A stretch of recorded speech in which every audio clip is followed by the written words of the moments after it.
महाराष्ट्रातील नगरपंचायत नगर परिषदेसाठी 2 डिसेंबरला त्या ठिकाणी मतदान प्रक्रिया पार पडली आणि कुठेतरी निकाल लांबणीवर पडल्यामुळे आता ईव्हीएम जे आहे ते या ठिकाणी स्ट्रॉंग रूम मध्ये ठेवण्यात आलेले आहे। आपण सध्या जळगावच्या चाळीसगाव शहरातील या ईव्हीएम स्ट्रॉंग रूम बाहेर उभे आहोत। खरं तर प्रशासनाची या ठिकाणी ईव्हीएम ला या ठिकाणी सुरक्षा देण्यासाठी खरं तर आपल्याला तारेवरची कसरत बघायला मिळत आहे।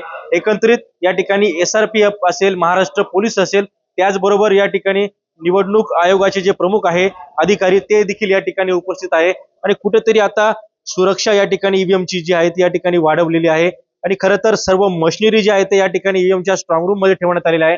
आपण बघू शकतो की बंदूकधारी जवान या ठिकाणी स्ट्रॉंग रूमच्या बाहेर तैनात करण्यात आलेले आहे आणि सर्व या परिसराला सीसीटीव्ही कॅमेरे जे आहेत ते लावण्यात आलेले आहे आणि अतिशय कडेकोट असा बंदोबस्त जो आहे तो या ठिकाणी ईव्हीएमच्या स्ट्रॉंग रूमला लावण्यात आलेला आहे। खरं तर अनेक राजकीय पक्षाचे कार्यकर्ते असतील किंवा उमेदवार असतील ते देखील या ठिकाणी ईव्हीएमच्या स्ट्रॉंग रूम बाहेर चक्रा मारताना दिसून येत आहे आणि कुठेतरी आता या ठिकाणी निवडणुकीच्या निकालाकडे सर्वच राजकीय नेत्यांचं असेल, पक्षांचं असेल किंवा उमेदवारांचं असेल लक्ष लागलेलं आहे। खरं तर आता सध्याच्या स्थितीमध्ये ईव्हीएम स्ट्रॉंग रूमला कडेकोट अशी सुरक्षा या ठिकाणी आहे। खेमचंद कुमार, TV9 मराठी, चाळीसगाव जळगाव।